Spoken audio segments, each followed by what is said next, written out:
Also fortunate to be hearing from founder and president of McCormick Stevenson Engineering and Design, Mr. Noel McCormick. Noel, will you tell us a little bit more about who you are and what we do? I know you're going to get into that a little bit later in the broadcast as well, but just a quick overview would be great. Yeah, happy to do that. And thank you for the invitation today. Yeah, Noel McCormick, I'm president of McCormick Stevenson. I have spent a career in service to the warfighter from an engineer's perspective. And I am now privileged to lead a team of engineers out of Clearwater, Florida. And we serve the armaments community in various ways. And I look forward to this discussion. We get to give the floor over to Noel to share with you some of his experiences and insights into consortia participation and other transactions. So Noel, will you tell us a little bit more about your background and what the audience on our call should know about the opportunities that exist with OTs and specifically in the consortium structure? Absolutely. Thank you, Meg. I appreciate that. Yes, McCormick Stevenson, my company is about a 45-person engineering services firm. We are headquartered in Clearwater, Florida, and focus most of our energy on the armaments sector, although we also service the defense industry in other ways, ruggedizing electronic systems and things of that sort. And we have had significant success through the consortium-based OTA model, quite a few different engagements. Most of them, the vast majority of them, have been as subcontractors to large primes who are seeking that non-traditional small business support, which was earlier mentioned by Kate, I believe. That is an important and attractive element of this model for any small business, any non-traditional business. We have won many opportunities through these consortia, but what I really wanted to focus my time around today was the collaboration that is spawned by the consortium and the value of the consortia itself. Being backed by a contract vehicle is a wonderful thing, but the consortia is a self-selecting community of companies and government personnel with a shared interest in a particular mission.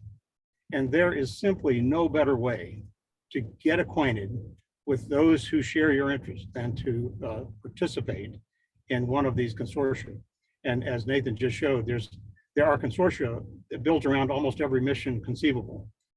In my company's case, the Aviation and Missile Technology Consortium out of Redstone and the DoD Ordnance Technology Consortium out of Picatinny are probably the two centers of gravity for what we do.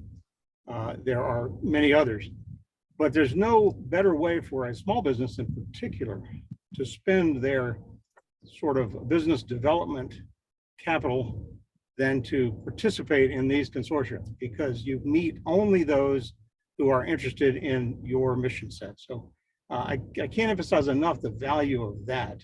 And so all of the benefit, all the opportunities, the programs that we are working and have worked are a result of our commitment to the community. So we are active in the community. We attend all the events, and as a result, we build personal relationships, not only with large prime contractors, but with government personnel and with academia. And I don't know any other way to figure out who in academia would be interested in bombs and missiles other than to go to one of these events. And you find out by being at the event. So I can't recommend that highly enough. And I think for me, the greatest value is in the consortium and the participation in that community. Now, the fact that it is backed by an OT and a contract vehicle that, for me, I think of the collaboration and the consortium as kind of the vehicle and the OT as the fuel. We put together a team that has terrific capability, and then we can turn to the other transaction authority as a means to execute whatever mission we've identified.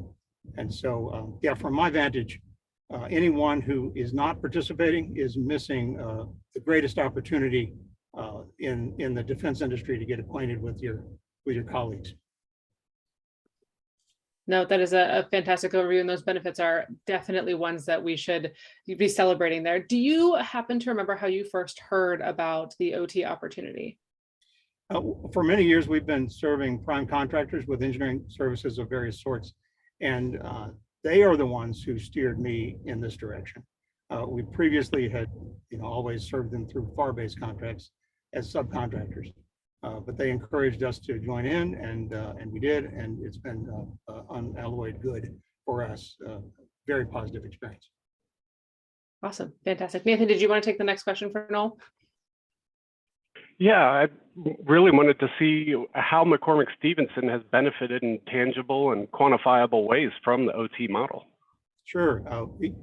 Well, just this week, we received a contract under the DOTC Consortium to deliver a modified shipping container that will permit the Navy to transport the vertical launch canisters with missiles inside in a more conventional commercial manner, if you will. That's a great example of an opportunity that was posted through the consortia to which we responded. And by the way, we had no relationship with the Naval Surface Warfare Center in Carter Rock at all. And so it's not true that you have to be involved ahead of time all the time.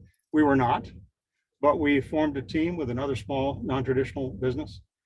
We proposed what was clearly a good idea in the minds of the Navy, and we were awarded that contract. And so we're bringing to bear another non-traditional that's never worked for the U.S. government at all. They serve the super yacht industry, but they have extraordinary welding and fabrication capabilities. And so we're taking what they are so good at in the commercial realm and applying it to a U.S. Navy challenge. And so I think that's right at the core of the spirit of this effort to engage non-traditional companies in the military mission. That is a terrific real world example. I don't know that it gets much better than that, honestly, how both the government and industry benefits from the OT model. Securing technologies that otherwise wouldn't be traditionally available or utilized, turning them into a strategic advantage because of outside the box thinking. It's fantastic. I mean, but like I said, both government and industry are benefiting from that. It's just great stuff. Meg? Yes, I completely agree. Noel, did you have any other words of advice that you would like to share with those who are joining us today? Well, nothing specific other than to encourage anyone who's interested in a more detailed discussion. I think my contact information is readily available on the internet and everywhere else. And so I'm happy to take a phone call from anyone who wants to chat about OTAs and the benefits that they hold. Perfect. Thank you so much.